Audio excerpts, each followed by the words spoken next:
আপোনালোকে এই কেইদিনমানত নটিচ কৰিছে না আমাৰ অসমৰ গাঁৱতেই হওক বা চহৰতেই হওক এই কুকুৰৰ উপদ্ৰৱটো দিনক দিনে বহুত বাঢ়িছে আৰু তাৰ ফলতে এই যিটো কুকুৰে কামুৰিলে হোৱা ৰেবিছ বেমাৰ তাৰ ৰিস্কো বহুত বাঢ়ি গৈছে। এই কুকুৰে কামুৰিলে যে ৰেবিছ হ'ব তেনেকুৱা নহয়, কিন্তু এবাৰ যদি কাৰোবাৰ ৰেবিছ হয় তাৰ মৃত্যু 100% নিশ্চিত। সেইকাৰণে আজি আমি এই ভিডিঅ'টোত জানিম এই ৰেবিছ বেমাৰটোনো হয় কি আৰু কুকুৰে কামুৰিলে যে এই ৰেবিছ ভেকচিনটো লয় সেইটো কি হয়, আপুনি কেতিয়া ৰেবিছ ভেকচিন ল'ব লাগিব, আপুনি যদি আগতে এবাৰ ৰেবিছ ভেকচিন লৈছে আকৌ ল'ব লাগিব নে নালাগে, আৰু অকল ৰেবিছ ভেকচিনেৰেই হ'ব নে আন কিবাও ল'ব লাগিব, এই প্ৰত্যেকটো প্ৰশ্নৰ উত্তৰ আমি এই ভিডিঅ'টোত জানিম। নমস্কাৰ, মই ডক্টৰ হীৰজ্যোতি ডেকা। আপুনি যদি এই চেনেলটো এতিয়ালৈ ছাবস্ক্ৰাইব কৰে তেতিয়াহ'লে ছাবস্ক্ৰাইব কৰি লওক, কাৰণ এই চেনেলটোত আপোনাৰ বাবে হেল্ডি ভিডিঅ'বোৰ আহি থাকে। অকল কুকুৰ বা মেকুৰীয়ে আঁচুৰিলে বা কামুৰিলে যে এই ভাইৰাছটো বিয়পিব তেনেকুৱা নহয়। ইয়াৰ উপৰিও বাদুলি, শিয়াল, বান্দৰ এইবোৰেও যদি কামুৰে বা আঁচুৰে তেতিয়া এই ভাইৰাছটো স্প্ৰেড হ'ব পাৰে। ইয়াৰ উপৰিও এই জন্তুবিলাকে যদি আপোনাৰ ঘৰচীয়া যিবোৰ ছাগলী আছে, গৰু, গাহৰি সিহঁতক যদি কামুৰে আৰু যদি সিহঁতে আপোনাক কামুৰে এই ভাইৰাছটো স্প্ৰেড হ'ব পাৰে। কিন্তু এই ভাইৰাছটো আপোনাৰ তাত আহিব কেনেকৈ? এই জন্তুবিলাকে যদি আপোনাক কামুৰে বা আঁচুৰে বা আপোনাক যদি আগতেই ক'ৰবাত কিবা কাটি আছিল বা ঘাঁ হৈ আছিল সেই ঠাইত যদি সেই জন্তুবিলাকে চেলেকি দিয়ে, ইয়াৰ উপৰিও আপোনাৰ মুখমণ্ডলৰ ওচৰে পাজৰে যদি চেলেকি দিয়ে তেতিয়াহ'লে সেই ভাইৰাছটো স্প্ৰেড হ'ব পাৰে। এই ভাইৰাছটো স্প্ৰেড হৈ প্ৰথমে আপোনাক যিখিনি ঠাইত কামুৰিছে বা আঁচুৰিছে সেই ঠাইখিনিত ই ডিভাইড হৈ ই বংশ বৃদ্ধি কৰি নিজৰ নাম্বাৰটো বঢ়াই লয়। তাৰ পিছত নাৰ্ভেৰে এই ভাইৰাছটো আপোনাৰ ব্ৰেইনলৈ যাব আৰু এই ব্ৰেইনত যোৱাৰ পিছতে ব্ৰেইনটোক এফেক্ট কৰি আমাৰ লক্ষণবিলাক দেখা দিয়ে। এই ভাইৰাছটো আপোনাৰ কটা ঠাইৰ পৰা ব্ৰেইনত যাবৰ কাৰণে 5 পৰা 10 দিনো লাগিব পাৰে আৰু কিছুমান মানুহৰ এবছৰতকৈ বেছি সময়ো লাগিব পাৰে। সেইকাৰণে এই বেমাৰটো হ'লে যিটো লক্ষণ আহে সেই লক্ষণটো আহিবৰ কাৰণে বহুত বছৰ লাগি যায় কিছুমান মানুহৰ। এই লক্ষণবোৰনো কি? প্ৰথম অৱস্থাত কটা ঠাইখিনিত বিষ হ'ব আৰু সেই ঠাইখিনি খজুৱাব আৰু জিনজিননি এটা অনুভৱ হ'ব। ইয়াৰ উপৰিও মানুহজনৰ জ্বৰ হ'ব,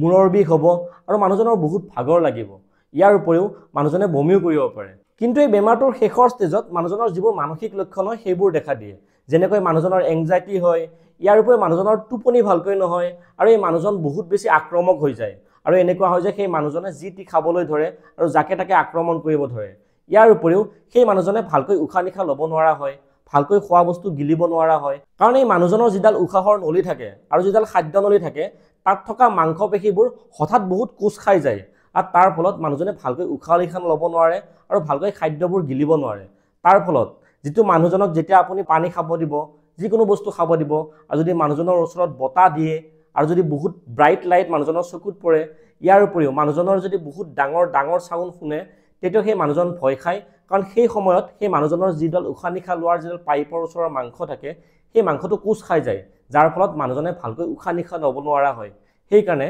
তেনেকুৱা মানুহবিলাকে পানী দেখিলেই ভয় কৰে। এতিয়া আমাৰ প্ৰথম প্ৰশ্নটো হ'ল আপুনি কেতিয়া ৰেবিছ ভেকচিন ল'ব লাগিব আৰু কেতিয়া ৰেবিছ ভেকচিন ল'ব নালাগে। চাওক, যেতিয়া আপোনাৰ কুকুৰ বা মেকুৰীৰ দাঁত বা আপোনাৰ নখ লাগিব কিন্তু কোনো ধৰণৰ আঁচোৰা নাযায়, ইয়াৰ উপৰিও আপোনাৰ নৰ্মেল স্কিনৰ ওপৰত যদি কুকুৰে চেলেকি দিয়ে বা মেকুৰীয়ে চেলেকি দিয়ে, কোনো ধৰণৰ কাটি যোৱা নাই বা কোনো ধৰণৰ তেজ ওলোৱা নাই, তেনে ক্ষেত্ৰত আপুনি ৰেবিছ ভেকচিন ল'ব নালাগে। তেনেকুৱা ক্ষেত্ৰত আপুনি কি কৰিব লাগিব? আপুনি চাবোন আৰু পানীৰে 15 মিনিটৰ কাৰণে কণ্টিনিউ ধুব লাগিব, তাতকৈ কম সময় ধুলে নহ'ব। আৰু কিছুমান মানুহে এনেকুৱা কৰে চূণ লগাই দিয়ে, বেলেগ বেলেগ বস্তু লগাই দিয়ে, তেনেকুৱা লগালে নহ'ব। আপুনি চাবোন পানীৰেই 15 মিনিট কণ্টিনিউ ধুব লাগিব। কিন্তু কুকুৰ বা মেকুৰীয়ে যদি আপোনাক কামুৰিছে বা আঁচুৰিছে কিন্তু আপোনাৰ ছালত একেবাৰে তেজ ওলোৱা নাই, অকণমান ওপৰৰ ছালডোখৰ গৈছে, তেনে ক্ষেত্ৰত আপুনি প্ৰথমে 15 মিনিটৰ কাৰণে চাবোন আৰু পানীৰে ভালকৈ ধুই লওক। তাৰপিছত আপুনি ৰেবিছ ভেকচিন ল'বই লাগিব। ৰেবিছ ভেকচিন আপুনি কেতিয়া ল'ব? প্ৰথম ড'জটো আপুনি যিদিনাখনে কামুৰিছে সিদিনাখনেই ল'ব লাগিব।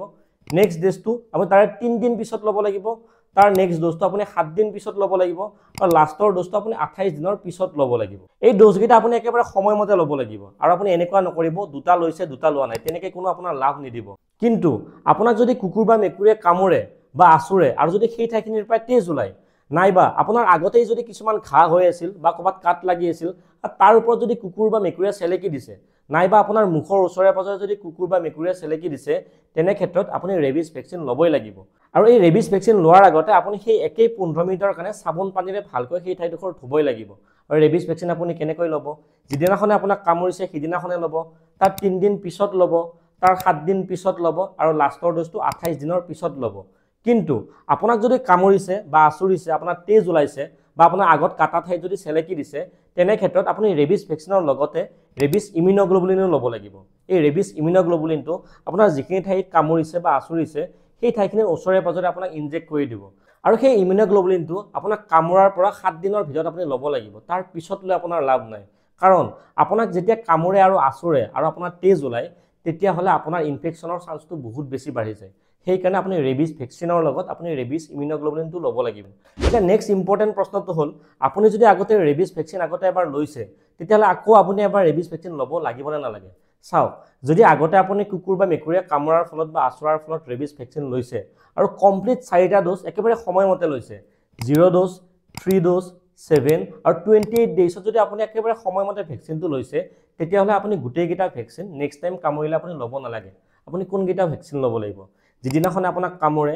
সিদিনাখনৰ ভেকচিনটো ল'ব লাগিব আৰু 3 দিন পিছৰ যিটো ভেকচিনৰ ড'জ সেইটো ল'ব লাগিব তাৰ পিছৰ 2টা ড'জ আপুনি নললেও হ'ব আৰু ইয়াৰ লগতে আপুনি যদি এই ইমিউনোগ্লোবুলিনটো আগতেও 7 দিনৰ ভিতৰত যদি লৈছিল আগতে কেতিয়াবা তেতিয়াহ'লে সেই যিটো ৰেবিছ ইমিউনোগ্লোবুলিন আছে সেইটো আপুনি আকৌ এবাৰ ল'ব নালাগে কিন্তু যিবোৰ ইমিউনো কম্প্ৰমাইজ মানুহ থাকে যাৰ ইমিউনিটিটো ল' হয় মানে যাৰ ৰোগ প্ৰতিৰোধ ক্ষমতাটো একেবাৰে কম হয় তেওঁলোকে নতুনকৈ যদি আকৌ কামোৰে আৰু আগতে যদি ভেকচিন বা ৰেবিছ ইমিউনোগ্লোবুলিন লৈছিলোঁ তেওঁলোকে আকৌ সেই 4টা ড'জে ল'ব লাগিব আৰু ৰেবিছ ইমিউনোগ্লোবুলিনটো আকৌ ল'ব লাগিব কাৰণ তেওঁলোকৰ দেহত যিটো ৰোগ প্ৰতিৰোধ ক্ষমতা সেইটো বহুত কম হয় কোনবোৰ মানুহৰ তেনেকুৱা হয় যিবোৰ একেবাৰে বৃদ্ধ মানুহ থাকে যাৰ ইমিউনিটিটো একদম ল' জলদি বেমাৰ হয় যিবোৰ কেঞ্চাৰ পেচেণ্ট থাকে যিবিলাকে কেমো লৈ থাকে যিবোৰ HIV এইডছৰ পেচেণ্ট আৰু এনেকুৱা বহুত বেমাৰ আছে আপোনাক ডক্টৰে ক'ব যেতিয়া আপুনি ভেকচিন ল'ব যাব আপুনি এটা কথা মনত ৰাখিব যিবোৰ কুকুৰৰ দেহত এই ৰেবিছ বেমাৰটো থাকে তেওঁলোকৰ মুখৰ পৰা বহুত লেলাৱতি বা বহুত চেলাইভা ওলাব আৰু সেই কুকুৰটো বহুত হিংস্ৰ হ'ব যাকে তাকে কামুৰি ফুৰিব আৰু সেই কুকুৰটো যি টি বস্তু খাব